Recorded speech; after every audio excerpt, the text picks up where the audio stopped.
Eh bien, rebonjour ici sur le plateau du Web TV Salon CE, où nous accueillons donc des intervenants au débat que nous venons de terminer sur le travail depuis 1945. Donc, le premier à qui je vais donner la parole, c'est Bernard Van Krenest, le président de la CFE-CGC. Alors, ce type de débat, dans l'échange avec le public, vous a laissé quoi comme sentiment exactement ? Il est très difficile en 2 heures de balayer un sujet aussi vaste qui consiste à, d'une part, faire le bilan des mutations du travail depuis la fin de la Seconde Guerre mondiale et des évolutions législatives et réglementaires que nous avons connues dans notre pays. Mais je pense qu'on fait beaucoup de constats communs. On a beaucoup d'idées convergentes, beaucoup de propositions qui vont dans le même sens. Simplement, ce qui est flagrant et qui pèse sur le moral de nos concitoyens et en particulier des salariés, c'est un sentiment de relative impuissance, tout simplement parce que le monde dans lequel nous vivons bouge, évolue de plus en plus rapidement et nos capacités de modernisation et d'adaptation pour répondre aux défis qui nous sont posés sont malheureusement très très très en retard. Et j'évoquais tout à l'heure quelques éléments pour améliorer la confiance et un dialogue social de qualité dans l'ensemble de notre pays qui intéresse tous les salariés et qui ne laisse pas de côté celles et ceux des petites, très petites et moyennes entreprises. C'était par exemple d'avoir une maison commune du dialogue social où on aurait, sur un même pied d'égalité, représentant des pouvoirs publics, des employeurs et des salariés. Une proposition relative à la mise en place de comités d'hygiène, sécurité et conditions de travail, parce que la qualité de vie au travail est essentielle, qui soit inter-entreprise sur des zones d'emploi, que ce soit commercial, activité industrielle et autres, c'est quelque chose qui malheureusement peine à se concrétiser, tout simplement parce que il n'y a pas la dynamique et la confiance nécessaire pour éviter que nous soyons dans une situation où on nous dit à longueur d'année il faut davantage dialoguer au plus près du terrain, dans les entreprises, dans les comités d'entreprise ou d'établissement, sauf que nous avons malheureusement des millions de salariés qui n'ont pas cette possibilité, tout simplement parce qu'ils n'ont pas d'instance représentative du personnel. Merci. Alors André Chassaigne, on a entendu parler, notamment vous avez parlé du problème de cette crise du capitalisme. Est-ce qu'on n'y met pas un peu trop sur le dos et est-ce que vous pensez que c'est la seule fautive de la situation dans laquelle vivent aujourd'hui les salariés ? Moi j'avais le sentiment durant cet échange d'une forme de décalage en fait.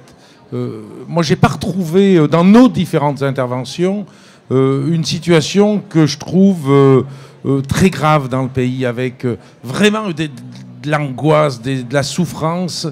Et comme on est forcément dans un débat tel que celui-ci, dans une forme d'accompagnement pour essayer d'apporter des solutions, parce qu'il ne s'agit pas, bien évidemment, d'attendre le grand soir, on peut, je crois, avoir une vision réduite de la situation.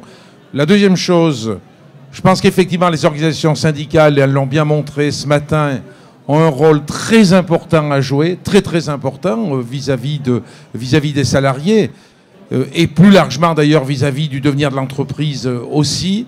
Mais je crois qu'au niveau politique, il faut aller vers des ruptures qui doivent être des ruptures fortes, extrêmement fortes. Si on ne s'attaque pas au traité de Lisbonne au niveau européen, avec toutes les conséquences que ce traité a sur la situation, si on ne fait pas une rupture au niveau financier, avec une reprise en main d'organismes financiers dans notre pays qui pourraient avoir, par un pôle public financier, un pôle bancaire public, si on n'a pas un levier, je crois qu'on n'aboutira pas à grand-chose. Merci. Alors Alain Olive, pour un retour sur le salon des comités d'entreprise et pour le retour sur ce type de débat, vous qui avez un peu une rupture, est-ce que vous avez trouvé quelque chose de changé au niveau du ton de nos amis visiteurs qui viennent sur ce salon ? Oui, d'abord, j'ai trouvé qu'il y avait beaucoup plus de monde, puisque moi, il y a quelques années que je n'étais pas venu. Donc, il me semble que déjà l'assistance était très nombreuse, elle était très attentive, et je crois que les questions que nous nous posions, elles se les posaient aussi. Donc ça prédispose à un débat un débat intéressant. Moi, les conclusions que je fais, mais ce sont des conclusions bien sûr un peu rapides, c'est que sur le constat, je crois qu'on est assez d'accord pour partager les constats de ce qui se passe dans l'entreprise, de ce qui se passe au niveau européen, de ce qui se passe au niveau mondial. Et je crois que quand qu'on soit syndicaliste, homme politique, on voit bien qu'on a besoin de mettre un peu d'ordre. C'est un mot générique, mais de mettre un peu d'ordre dans tout ça. Alors, après, c'est comment s'y prend. Et c'est là qu'il y a des divergences entre nous, peut-être. Mais je pense que déjà, parler du travail comme nous en avons parlé, moi, ça me paraît quelque chose de très gratifiant. Parce que sur ces sujets-là, c'est vrai qu'en France, nous avons parfois des hommes politiques qui sont un peu éloignés des questions sociales. Je dis cela aussi bien pour les hommes politiques de droite, ce qui à la limite paraîtrait un peu naturel, mais encore que, Frédéric Passon est là pour démontrer le contraire, mais je dis aussi ça pour les hommes politiques de gauche. Parce que quand on connaît bien les partis, et maintenant depuis j'ai un peu de bouteille, on s'aperçoit que les hommes politiques pertinents sur les questions sociales, dans les partis, ils ne sont pas très nombreux. Bien. Donc je dis ça parce qu'il me semble qu'on a besoin, et c'est aussi le rôle des syndicalistes, de travailler cette patte et d'échanger beaucoup plus que ce que nous échangeons entre nous. Deuxième chose qui m'a très intéressé, c'est que nous avons pu parler ce matin du particulier et du général. Le particulier, c'était l'intervention sur les risques psychosociaux et sur la façon dont on vit le travail dans l'entreprise de façon individuelle. Et bien évidemment, on met en avant les pathologies. Mais heureusement, tout le monde ne souffre pas au travail. Il faut quand même le dire. Parce que quand une organisation syndicale parle, elle met en avant ce qui ne va pas. Mais enfin, il y a beaucoup de choses qui vont bien quand même. Il faut prendre un peu de distance par rapport à ça. Mais les souffrances existent. Ces souffrances se sont dues, c'est vrai, à une pression de plus en plus forte de l'actionnariat. Et ça aussi, je crois que c'est en train de rentrer dans l'opinion.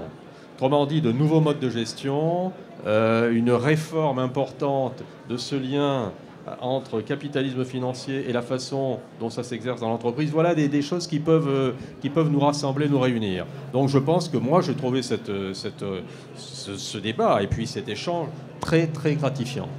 Alors, Jean-Frédéric Poisson, secrétaire national de l'UMP, chargé du travail et de l'emploi, donc toujours au travail, j'imagine. Est-ce qu'on doit s'attendre, avant d'arriver à la campagne de 2007 et la probable candidature du président sortant, à de nouvelles réformes, de nouvelles propositions issues de l'UMP donc, et de votre secrétariat national donc. L'UMP, l'Union pour un mouvement populaire, fera son travail de formation politique, c'est-à-dire que, comme toutes les formations politiques du pays, évidemment, elle entrera pleinement dans le débat présidentiel de 2012.